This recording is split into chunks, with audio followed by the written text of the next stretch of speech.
শ্ৰদ্ধাৰ ৰাইজ, অহাকালি দিনটো এটা গুৰুত্বপূৰ্ণ দিন।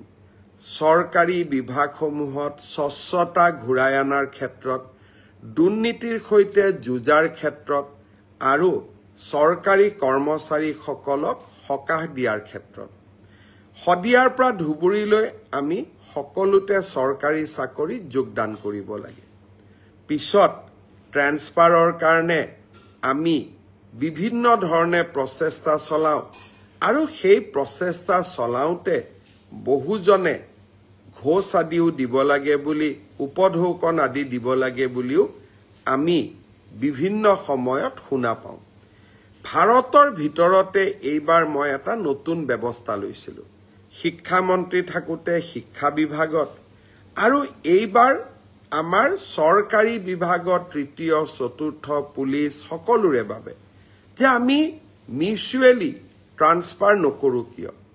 বহুজনে আবেদন কৰিছিলে, কিন্তু আমি প্ৰায় ৯,০০০ জনক এই মিউচুৱেল ট্ৰান্সফাৰৰ কাৰণে বিভিন্ন পৰীক্ষাৰ পিছত যোগ্য বুলি বিবেচিত কৰিলোঁ।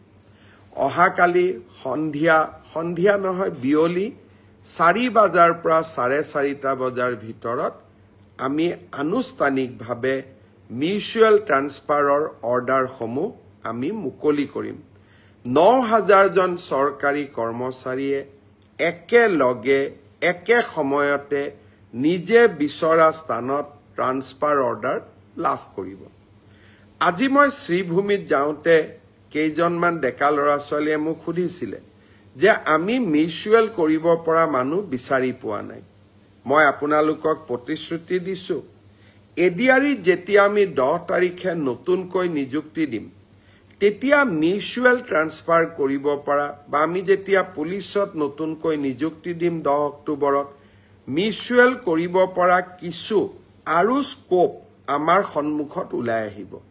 লগে লগে নৱেম্বৰ মাহত আমি আৰু এবাৰ মিউচুৱেলৰ পৰ্টেলটো মুকলি কৰি দিম, যাতে আপোনালোকে চৰকাৰৰ নিৰন্তৰ স্বচ্ছতা আৰু চৰকাৰৰ ইতিবাচক পদক্ষেপসমূহত ভাগ ল'ব পাৰে। এই ৯,০০০ ট্ৰান্সফাৰ অৰ্ডাৰ যাক আমি অহাকালি দিব গৈ আছোঁ, মানুহে কয় এটা ট্ৰান্সফাৰ অৰ্ডাৰ ওলাওঁতে ৫০,০০০ৰ পৰা ১,০০,০০০ টকা খৰচ হয়। এতিয়া আপোনালোকে নিজে হিচাপ কৰক, ৯,০০০ পূৰণ ৫০,০০০ কিমান হ'ব, ৯,০০০ পূৰণ ১,০০,০০০ কিমান হ'ব। আজি আমি এটা টকাও দিব নালাগে, আপোনালোক য'ত আছে তাতেই আপোনালোকৰ ট্ৰান্সফাৰ অৰ্ডাৰটো আমাৰ পৰ্টেলৰ পৰা ডাউনলোড কৰি নতুন জাগাত যোগদান কৰিব পাৰে। এয়াই হৈছে নৰেন্দ্ৰ মোদী ডাঙৰীয়াৰ সংকল্প, এয়াই হৈছে আমাৰ সংকল্প যে লাহে লাহে আমি প্ৰণালীবদ্ধভাৱে ছিষ্টেম ইম্প্ৰুভমেণ্টৰ জৰিয়তে আমি দুৰ্নীতিবোৰ নোহোৱা কৰিম।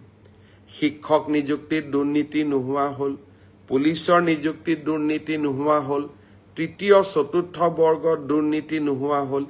এতিয়া আনকি ট্ৰান্সফাৰ অৰ্ডাৰৰ ক্ষেত্ৰতো আমি দুৰ্নীতিসমূহ নোহোৱা কৰিম। অহাকালি দিনটো সেয়েহে এটা আমাৰ বাবে অত্যন্ত উল্লেখযোগ্য দিন।